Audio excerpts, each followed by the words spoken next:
Selamat pagi dan salam sejahtera untuk kita semua. Bapak Ibu saudara terkasih, di pagi hari ini kita kembali berjumpa untuk mendengarkan firman Tuhan tentang melayani dan dilayani. Marilah kita berdoa. Terima kasih ya Tuhan, kami bersyukur di pagi hari ini untuk penyertaan Tuhan. Kami akan mendengarkan firman-Mu. Berkati dan tuntun kami Tuhan, agar kami mampu melakukan firman-Mu. Di dalam nama anak Yesus Kristus kami berdoa dan mengucap syukur. Amin. Firman Tuhan tertulis di Markus pasal 10 ayat 45. Karena anak manusia juga datang bukan untuk dilayani, melainkan untuk melayani, dan untuk memberikan nyawanya menjadi tebusan bagi banyak orang. Ainang anak nijol maipe dada asa dioleh hala ibana ubain naro ibana do balik pangoloi jalan mengalehon hosana bahe tubus ni torop jolma. Demikian pembacaan firman Tuhan. Bapak Ibu saudara terkasih, belajar dari falsafah tentang padi semakin berisi semakin merunduk. Kita belajar bahwa seseorang itu ketika dia semakin berilmu, semakin memiliki lebih banyak ilmu, seharusnya sifatnya, kerendahan hatinya jauh lebih besar. Tentunya falsafah ini sebagai teguran kepada orang-orang yang merasa ketika dia sudah memiliki sesuatu, seakan-akan nilai dirinya lebih tinggi. Seakan-akan mata orang lebih tertuju kepadanya ketika dia memakai pakaian kerajaannya mungkin ataupun pakaian dinasnya. Seakan-akan orang akan lebih hormat, lebih salut kepadanya. Sehingga falsafah tadi mengingatkan kepada kita bahwa bukti seseorang semakin berilmu bukan tentang dia dihormati, bukan dianggap hebat, tetapi bagaimana kerendahan hatinya semakin besar. Bapak Ibu saudara terkasih, tentu perkataan Yesus tentang dilayani dan melayani ini juga berhubungan dengan pemahaman orang-orang pada saat itu, khususnya murid-murid, tentang menjadi pengikut Yesus. Sebenarnya tidak ada yang salah antara melayani dan dilayani. Seseorang akan melayani, dia juga mungkin akan dilayani pada waktunya.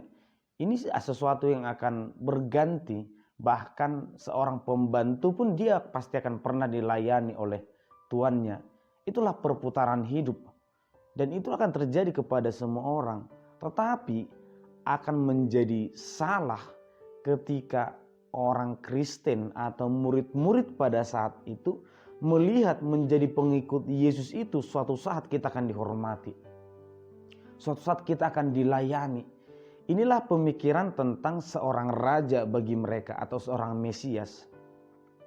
Jadi meskipun murid-murid sudah bersama dengan Yesus cukup lama, tetapi mereka belum bisa memahami arti Mesias yang sebenarnya. Bagi mereka Mesias itulah seorang raja yang duduk di tahtanya, sehingga dia membutuhkan pengawal yang juga akan dihormati, yang juga akan dilayani. Sehingga beberapa dari murid meminta kepada Yesus supaya ditempatkan nanti satu di sisi kanan, satu di sisi kiri. Yesus berkata bahwa anak manusia itu bukan untuk dilayani, tetapi melayani. Meskipun sebenarnya Yesus juga pernah dilayani oleh Marta dan Maria.